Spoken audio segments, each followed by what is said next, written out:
What's going on in the big old world today, people? I'm going to bring you the latest and greatest like I always do.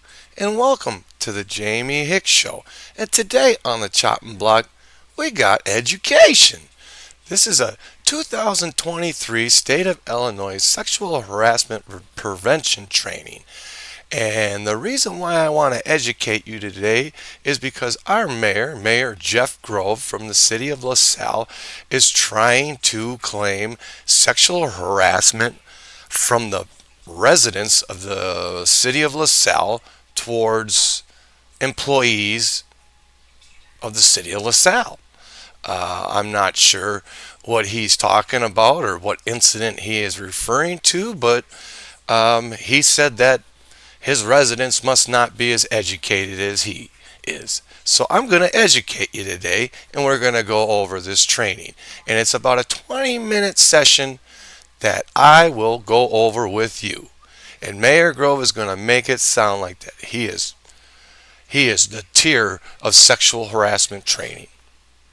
Where did sexual harassment come from, and why are they wanting to make an ordinance to stop people from talking inside City Hall or acting or just being a person? Let's get into it, people. Sexual harassment is prohibited in Illinois. The Illinois Human Rights Act makes it a civil rights violation for or any employer, employee, agent of an employer, employment agency, or labor organization to engage in sexual harassment. The Illinois General Assembly finds that tolerance of sexual harassment has a detrimental influence in workplaces by creating a hostile environment for employees, reducing productivity, and increasing legal liability. The state of Illinois encourages employers to adopt and actively implement policies to ensure their workplaces are safe from employees for employees to report concerns about sexual harassment without fear of retaliation, loss of status, or loss of promotional opportunities.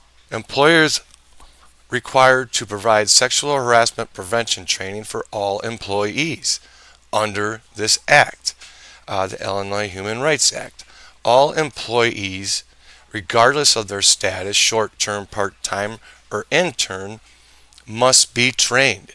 If an employer has an independent contractor working on site within employer's staff, the independent contractor shall receive sexual harassment prevention training. So that means any contractors such as the tuck pointers or the electricians or anybody that works there needs to be trained on sexual harassment. An explanation of sexual harassment consists within the Illinois Human Rights Act.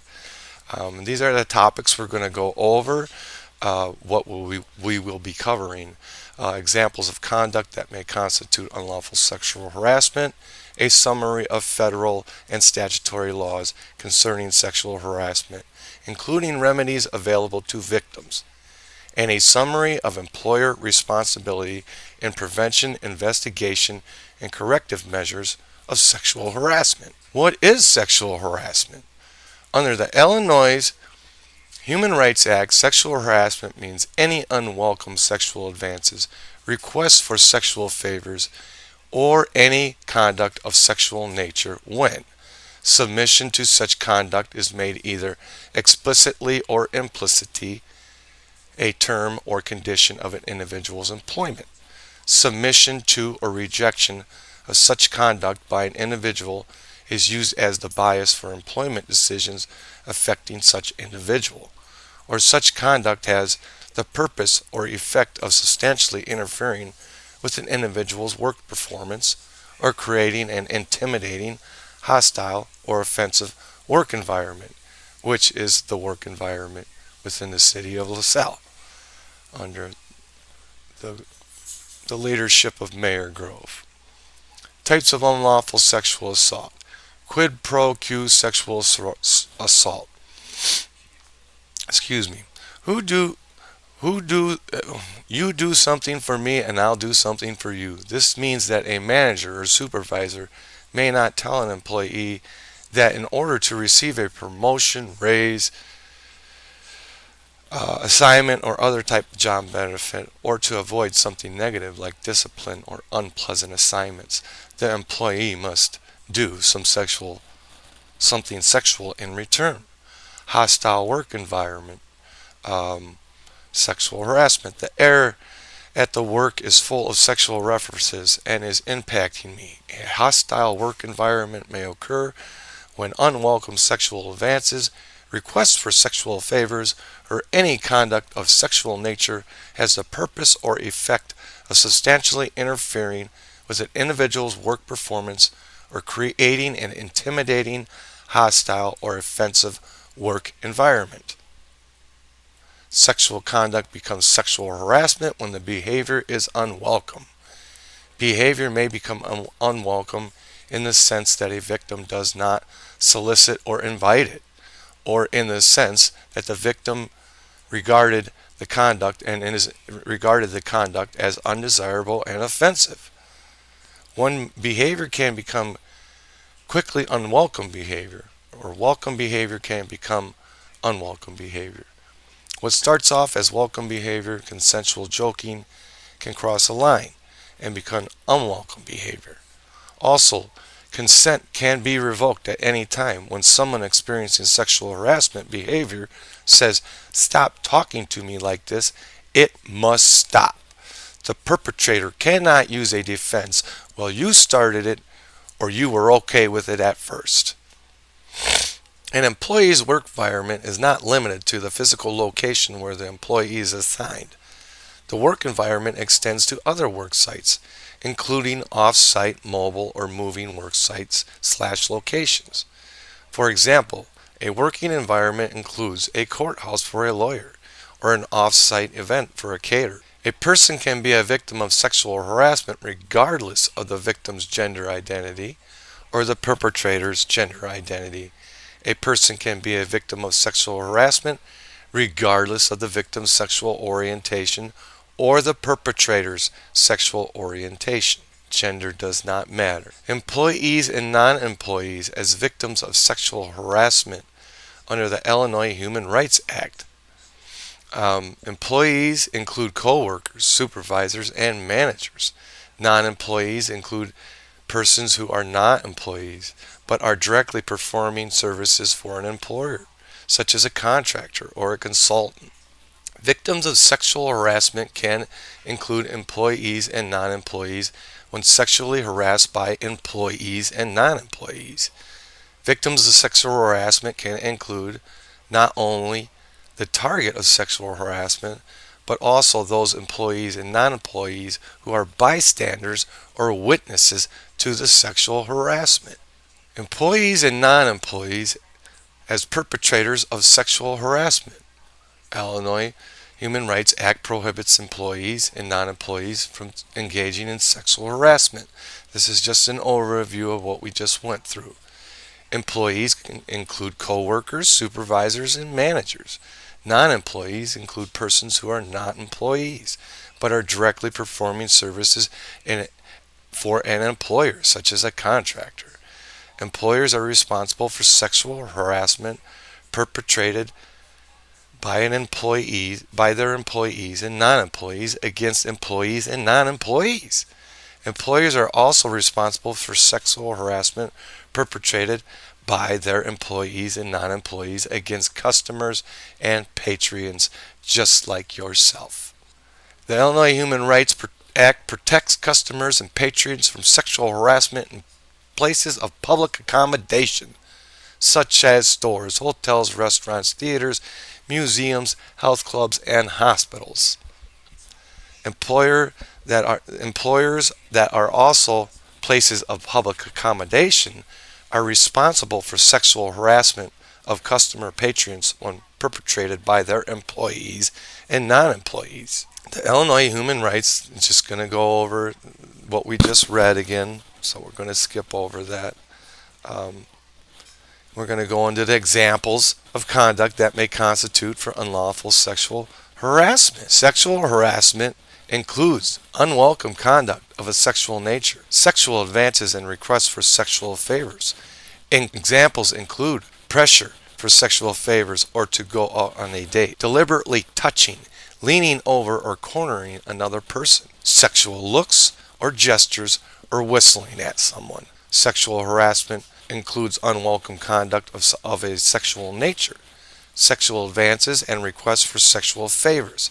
Examples include sending letters, telephone calls, emails, texts, or other material of sexual nature, sexual teasing, jokes, remarks, or questions, referring to another as a girl, hunk, doll, babe, honey, tootsie, etc. Well, I've never called Mayor Grove babe, so I think we're good there. The actual or an attempted rape or a sexual assault. More examples of the conduct may constitute sexual harassment include turning work discussions into sexual topics, asking about sexual fantasies, preferences, or history, sexual comments, sexual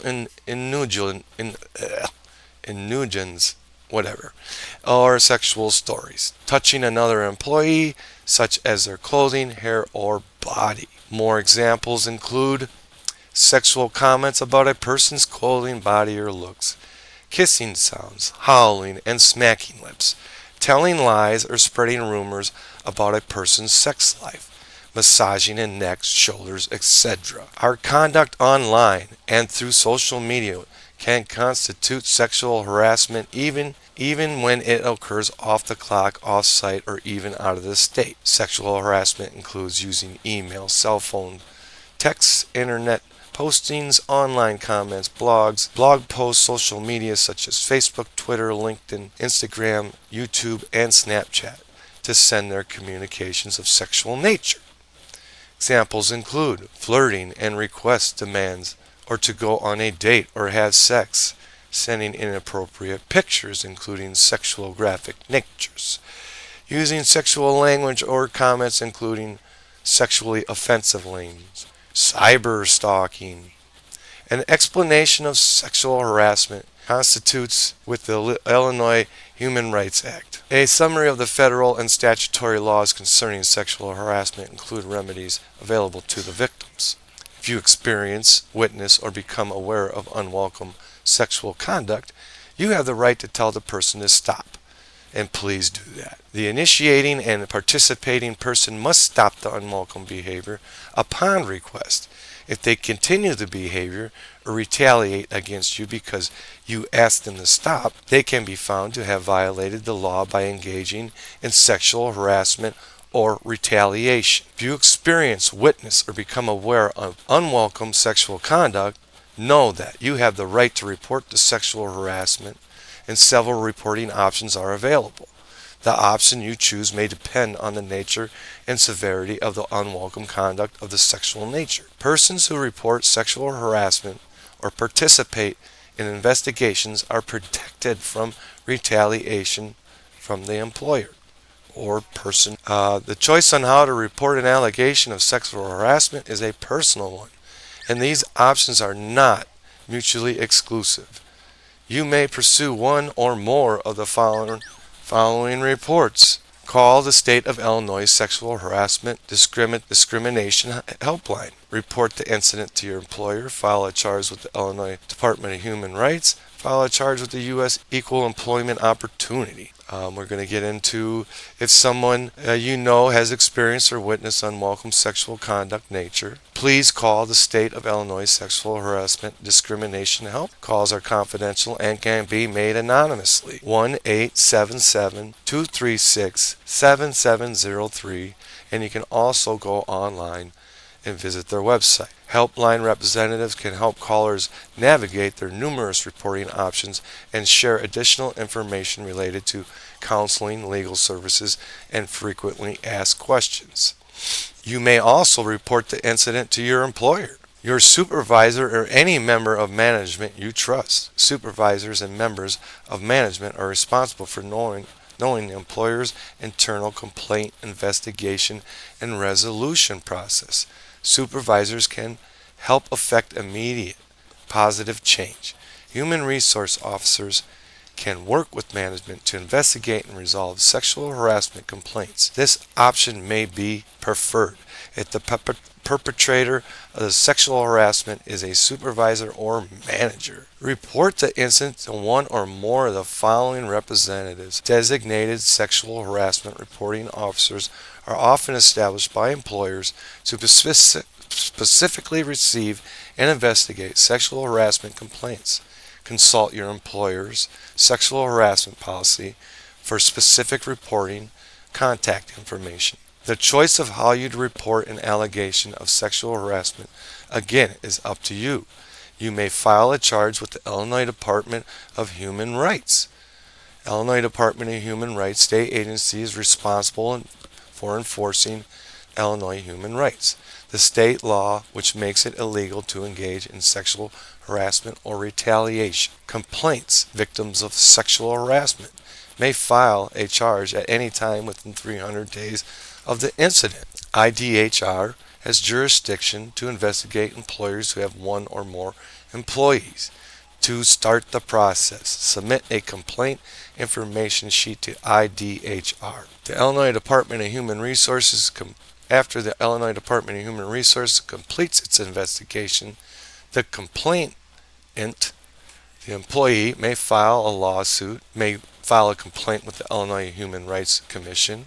Complaints who prevail in the HRC or court may receive an order awarding remedies allowed by the Illinois Human Rights Act to make the complainant whole. Remedies may include back pay, lost benefits, clearing of personal files, damages, hiring, promotion, reinstatement, front pay where reinstatement is not possible, and attorney fees and costs. And to file a charge with the Illinois Department of Human Resources, you can call 1-800-662-3942 or visit the website. These are their locations. There are one in Chicago, Springfield, and Marion, Illinois. Again, the choices of you to pursue to file a complaint is up to you. You can file a charge also with the U.S. Opportunities Commission. They're responsible for enforcing Title V of the Civil Rights Act of 1964, the federal law that makes it illegal to engage in sexual harassment or retaliation. Victims of sexual harassment may file a charge at any time within 300 days. The EEOC has jurisdiction to investigate employers who have more than 15 or more employees. To start the process, call EOC. After the EEOC completes its investigation, the employee may file suit in federal court. The EOC may help parties reach a settlement through an informal process called conciliation if the EOC finds reasonable cause to believe discrimination occurred. Complainants who prevail in federal court may receive an award-winning remedies. Remedies include back pay, lost benefits, clearing of personal files, damages, hearings, promotions, reinstatements, front pay where a reinstatement is not possible, punitive damages, and attorney fees and costs. To file a charge with the EEOC, call 1-800-669-4000 or visit the website. An explanation, a summary of the employer's responsibilities in prevention, investigating the corrective measures. Yes, employers are responsible for sexual harassment in two ways. Manager supervision harassment. Employers are strictly liable for sexual harassment perpetrated by its members of management regardless of whether the employer knew of the harassment. Co-worker and non-employee harassment. Employers are liable for sexual harassment perpetrated by an employee, co-worker, or non-employee vendor only if the employer knew or reasonably should have known the harassment and failed to take prompt corrective actions.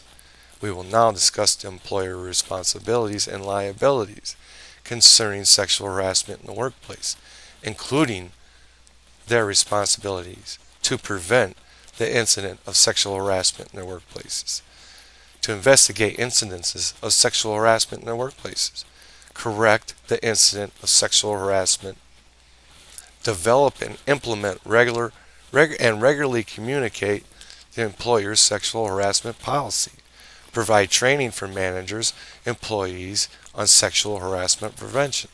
Ensure clear communication on how to report incidents of sexual harassment or conduct of a sexual nature. Managers and supervisors should monitor their work environment to ensure the workplace is free of sexual harassment. Supervisors should be aware of the conduct within their supervision.